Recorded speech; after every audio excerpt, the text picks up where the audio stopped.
Hi అండి అందరికీ. అందరూ ఎలాగున్నారు? బాగున్నారా? ముందుగా అందరికీ వినాయక చవితి శుభాకాంక్షలు. వినాయక చవితి సందర్భంగా ఈరోజు నేనైతే పాల తాలికలైతే ప్రిపేర్ చేశాను. నా స్టైల్‌లో మా అత్తయ్య దగ్గరైతే నేను నేర్చుకున్నానండి. చాలా బాగా కుదిరాయి. ఎలా చేయాలో చూద్దాం. ఫస్ట్ ఒక గిన్నె తీసుకొని అందులో కొన్ని వాటర్ వేసేసుకొని మరగనివ్వాలి. బియ్యం అయితే నేను రాత్రి నానబెట్టేశాను. ఉదయాన్నే పిండి అయితే పట్టించానండి.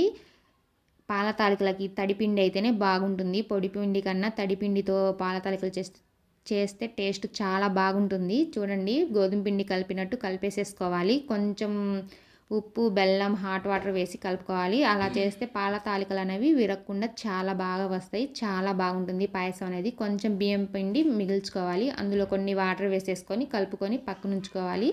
ఈ వాటర్ ఎందుకంటే మన పాయసం అనేది గ్రేవీనెస్ కోసం అండి, థిక్నెస్ వస్తుంది. ఆ బియ్యం పిండితో కలిపిన వాటర్ అందులో వేస్తే థిక్నెస్ వస్తుంది. మన దగ్గర డ్రై ఫ్రూట్స్ ఉంటాయి కదా, జీడిపప్పు, కిస్మిస్, కొబ్బరి అన్నీ వేసేసుకోండి.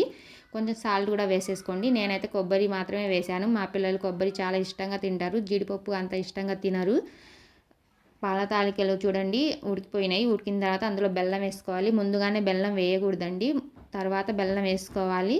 ముందుగానే బెల్లం వేస్తే పాల తాలికలు అనేవి ఉడకవు, పిండి పిండిగా అలాగే ఉంటుంది. కొంచెం ఉడికిన తర్వాత బెల్లం వేసుకుంటే చాలా బాగుంటాయి. బెల్లం కరిగిన తర్వాత ఆ బియ్యం వాటర్ ఉన్నాయి కదా, ఇందాక బియ్యం పిండి మేము కలిపి ఉంచిన వాటర్, ఆ వాటర్ కూడా అందులో వేసేసుకోవాలి.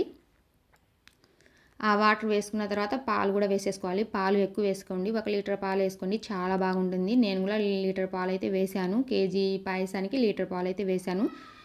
నా వీడియో కనుక మీకు నచ్చితే లైక్ చేయండి, కామెంట్ చేయండి, షేర్ చేయండి. ప్లీజ్ సబ్స్క్రైబ్ చేసేసుకోండి. చూడండి, ఫైనల్గా స్వీట్ అంటే యాలకులు వేసుకుంటాం కదా, యాలకులు నేనైతే సోంపు గింజలు వేశాను. నాకు సోంపు ఫ్లేవర్ అంటే చాలా ఇష్టం. నా వీడియో కనుక మీకు నచ్చితే లైక్ చేయండి, కామెంట్ చేయండి, షేర్ చేయండి. Please. Thank you for watching.